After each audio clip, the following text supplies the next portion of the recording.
Hi everyone. I'm taking a little bit of a break today from the usual talking about tickets. I'm going to be getting back to that series very soon here, but I wanted to take a moment today to talk about Joan Rivers and some of the stuff with the Broadway League that's been going on. The Broadway League announced this morning that Broadway theaters will be dimming their lights for Joan Rivers. If you haven't been following this story, the Broadway League originally announced that theaters would not be dimming their lights for Joan Rivers.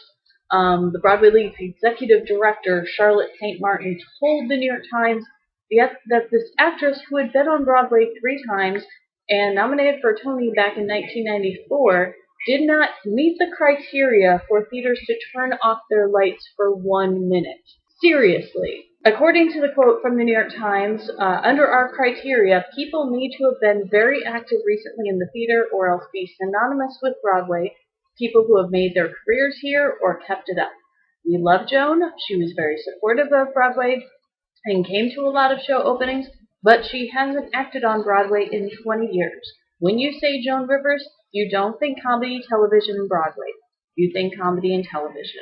This is ridiculous for so many reasons. And as a disclaimer, I'm not actually a huge fan of Joan Rivers. I think she was very talented. I think she carved out a place for herself in comedy. I really wasn't a fan of her red carpet stuff. But even so, I have to call bullshit here. According to Charlotte St. Martin, Joan Rivers wasn't eligible because she hadn't acted on Broadway in 20 years. Okay, so under this logic, Dame Julie Andrews would barely be eligible for the honor. She has been in 4 Broadway shows: The Boyfriend, My Fair Lady, Camelot, and Victor Victoria. The last of these shows was in 1995, 1 year after Joan Rivers' last appearance on Broadway. I'm not including Putting It Together in the list because it ran at the New York City Center, which is technically off-Broadway. In that time, she has never won a Tony Award. Like Joan, she has been nominated, but would the Broadway League seriously not dim the lights for Julie Andrews because she hasn't been on a show in nearly 20 years? Also, it is interesting that Charlotte St. Martin thinks that people can only be known up to, but not exceeding 2 things. In a business full of triple threats, why is there an arbitrary cutoff at 2? Singing, dancing, and acting?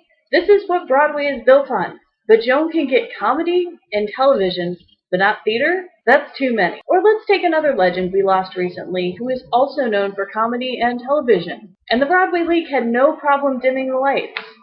Here's my theory. Charlotte St. Martin is correct. Entertainers can only be remembered for a maximum of up to 2 things. So let's see. Running a hotel chain, running the business side of Broadway, making public statements about dearly beloved and recently deceased entertainers. Oof, sorry, you only get 2. This is a bit of a rant today. I have some very strong feelings about all of this. And the thing is, as I said before, I wasn't even a huge fan of Joan Rivers, but even I can see that this is ridiculous.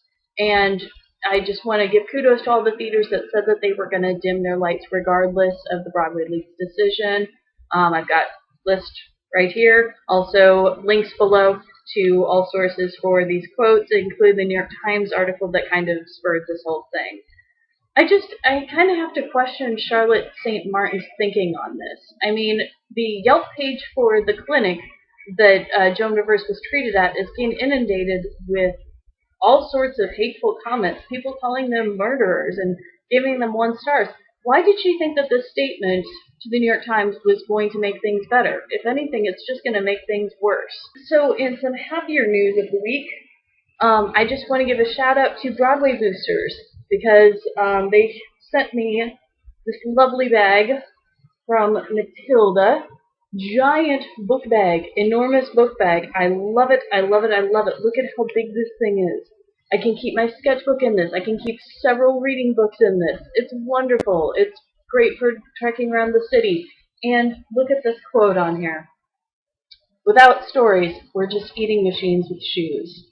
I love it. I love it. Broadway Boosters, great program. You can get free swag through it. You can get tickets to shows. They have all sorts of giveaways and contests going on, so I definitely recommend checking out their website and getting signed up.